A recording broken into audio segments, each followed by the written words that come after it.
Hello everyone, welcome to my channel. Students, today's topic is sentence improvement asked in the SBI clerk mains examinations. If you want to be selected in 2025, please watch this video till the end. आइए topic शुरू करने के पहले इस video को like कर लें, मेरे चैनल को सब्सक्राइब कर लें, साथ साथ बेल आइकन को भी प्रेस कर लें ताकि आपको लेटेस्ट नोटिफिकेशंस मिलते रहें. Let us start.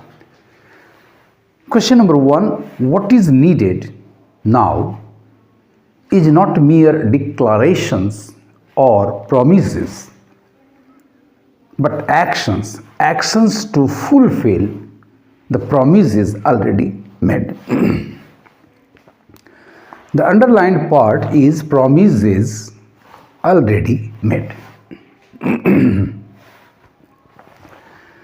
What is needed now? ये आपका एक क्लाउज सब्जेक्ट है. Is not mere declarations or promises, but actions to fulfill the promises. कौन से promises? Already made. यानी इस अंडरलाइन पार्ट में promises को क्वालिफाई करने के लिए एक रिलेटिव प्रोनाउन which की जरूरत है. एंड आपकी क्रिया मेड प्रोमिसेस के लिए पैसिव जा रही है क्योंकि ये एक्शन उस पर हुआ, तो उसके लिए एंटीसीडेंट प्रोमिसेस के अनुसार क्रिया पास्ट टेंस चूंकि ऐसा हुआ वर की जरूरत है. यानी ये पार्ट आपको प्रोमिसेस के बाद जोड़ना होगा, तभी सेंटेंस इंप्रूव्ड होगा, करेक्ट होगा. तो सबसे पहले आइए नंबर ई को हम लोग एलिमिनेट कर लें क्योंकि इंप्रूवमेंट की आवश्यकता है. अब ढूंढना है हमें उस ऑप्शन को जहां हमें मिले promises which were already made. तो नंबर ए को देखिए, प्रोमिसेस वर ऑलरेडी मेड, यहां रिलेटिव प्रोनाउन नहीं आया है, so this is eliminated. Already made promises, यहाँ वर्ब टू बी और रिलेटिव प्रोनाउन दोनों गायब है, not acceptable. Promises that we make, that relative pronoun ठीक है, विच की जगह पर आया है, चलिए काम चलेगा, लेकिन वी मेक क्रिया एक्टिव नहीं चाहिए, पैसिव चाहिए, हेंस एलिमिनेटेड. तो अब आपके पास बच गया option number D which is the correct answer. Promises which were already made. After the improvement, the correct sentence will now be, what is needed now is not mere declarations or promises, but actions to fulfill the promises which were already made. Let us come to question number 2. What we have done. यहाँ भी subject आपका एक clause है, what we have done, जिसमें perfect tense की क्रिया have done आपका correct जा रहा है. अब क्लाउज सब्जेक्ट है तो उसकी क्रिया वर्ब टू बी इज, ये भी करेक्ट है from humanity point of view. यानी सेंटेंस के underline part have done is में कोई त्रुटि, कोई एरर नहीं है. The sentence is both grammatically and contextually correct. Hence the right answer is option number E. No improvement required. All other options A, B, C and D are thus easily eliminated. The correct sentence, what we have done is from humanity point of view is error free. It's very easy as well as interesting to tackle such questions provided you have a good knowledge of English grammar. Now is the turn of question number 3. It is now well known, क्या भाई, that the world response to the Asian tsunami disaster with an outpouring of generosity. The underlined part is world response to. आपका response एक noun है,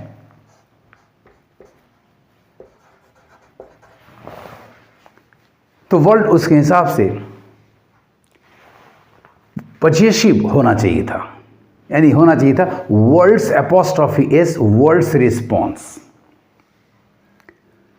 it is now well known that, एक clause है it is now well known, और एक that clause है the world, और the apostrophe S लगाते हैं, the world's response to the tsunami, to the Asian tsunami disaster with an, इस clause में वर्ब मिसिंग हो रहा है, एक लैकुना आ जा रहा है।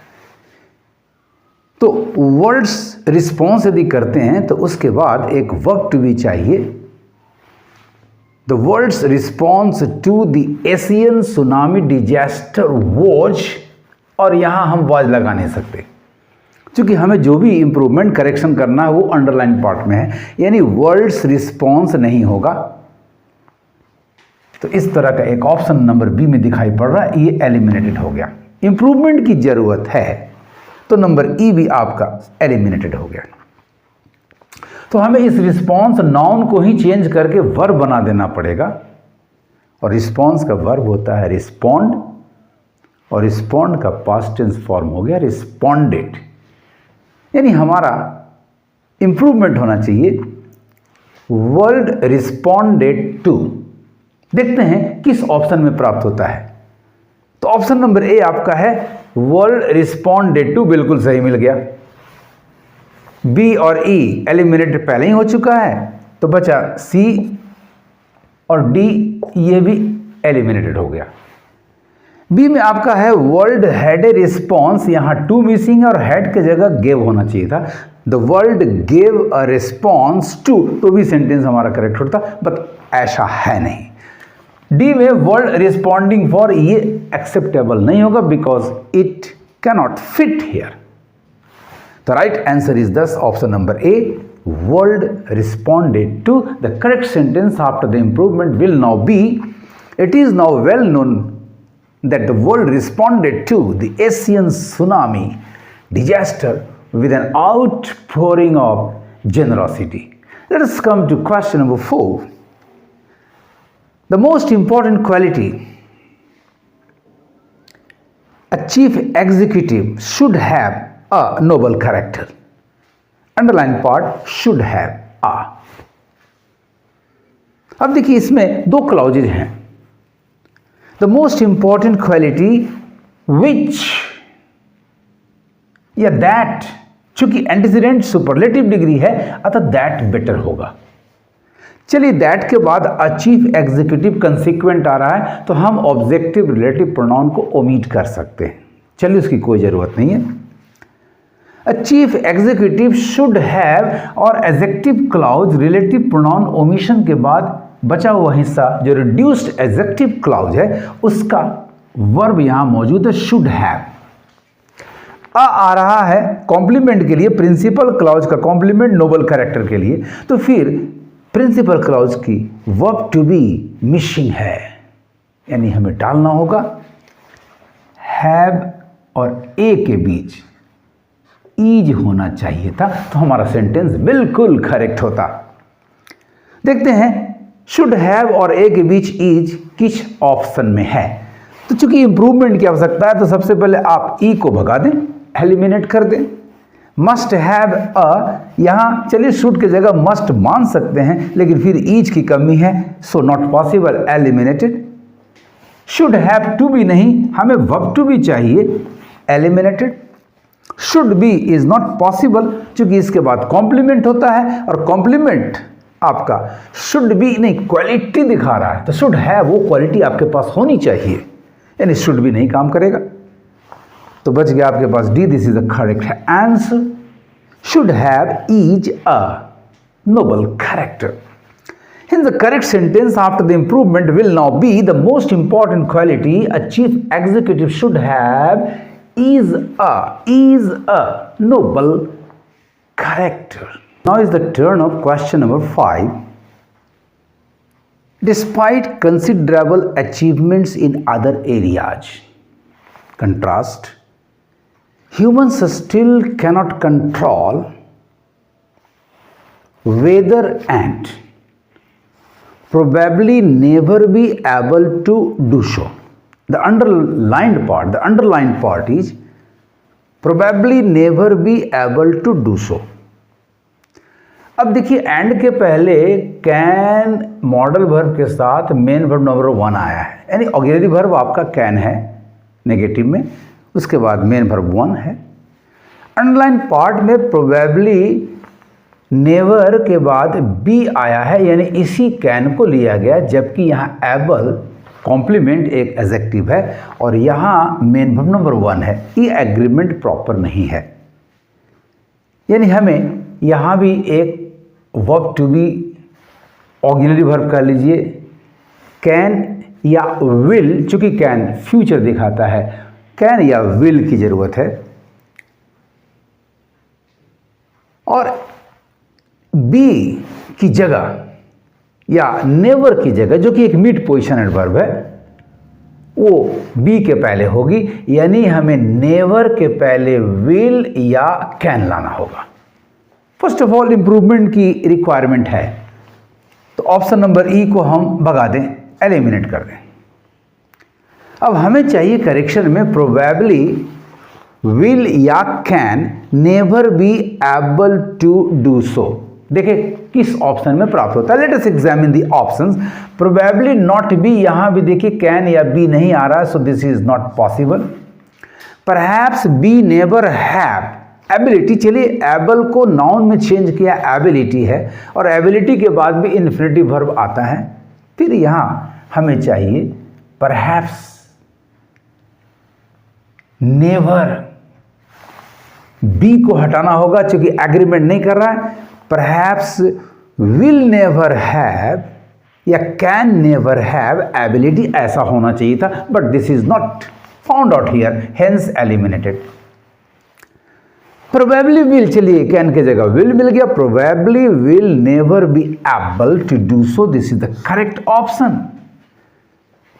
प्रोबेबल नेवर बी एनेबल्ड, एक तो यहाँ एनेबल्ड संभव नहीं है, किसी के द्वारा नहीं, हमारे अंदर एबिलिटी होगी या नहीं होगी, प्लस ये प्रोबेबल नहीं चाहिए, हमें एडवर्ब प्रोबेबली चाहिए, hence eliminate. The right answer is this option number C, probably will never be able.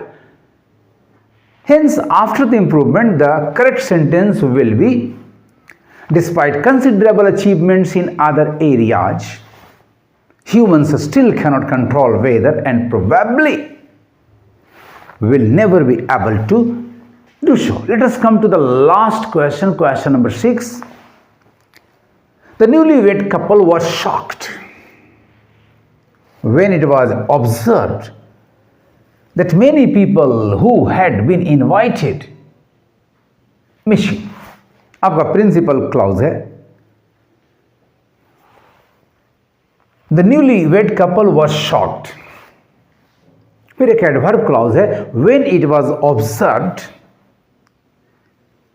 फिर एक नाउन क्लॉज है, दैट मेनी पीपल। बीच में आ रहा है एक adjective clause, who had been invited. Missing noun clause के लिए हमें ऑक्सिलरी वर्ब या वर्ब टू बी मिसिंग दिखाई पड़ रही है, मिसिंग है, हमारा एक सहायक भी यहां मिसिंग है। हैड बीन इनवाइटेड, इनवाइट करने की क्रिया मेहमानों की, पीपल की फोर गोइंग एक्शन है, पहले हुई, बाद में पता चला कि वो मिसिंग है, यानी यहां हमें सिंपल पास्ट टेंस की क्रिया चाहिए। चूंकि आपका एंटीसीडेंट पीपल प्लूरल है, तो फिर यहां वर की आवश्यकता है, इनवाइटेड के बाद, मिसिंग के पहले, हमारा सेंटेंस करेक्ट होगा। तो improvement is required, hence eliminate option number E. Were invited, no, had been invited, ठीक है, दो एक्शंस हुए हैं, एक हुआ इनवाइट, दूसरा मिसिंग पाने का। इनवाइट पहले हुआ तो हैड बीन करेक्ट है, मिसिंग बाद में पता चला, तो वहां वर चाहिए, वहां वर चाहिए, इनवाइट क्रिया के लिए वर नहीं चाहिए, hence eliminated. Had been invited correct है, वर बिल्कुल सही मिल गया आपको, so mark option number B as your answer. C had invited people खुद इनवाइट करेंगे कि इनवाइट होंगे, यानी ये जो एक्टिव क्रिया आ रही है ये रॉन्ग जा रहा है, ये करेक्ट है, so eliminated. Had been invited, had been, वाह, दोनों क्रिया फोर गोइंग कैसे हो सकती है?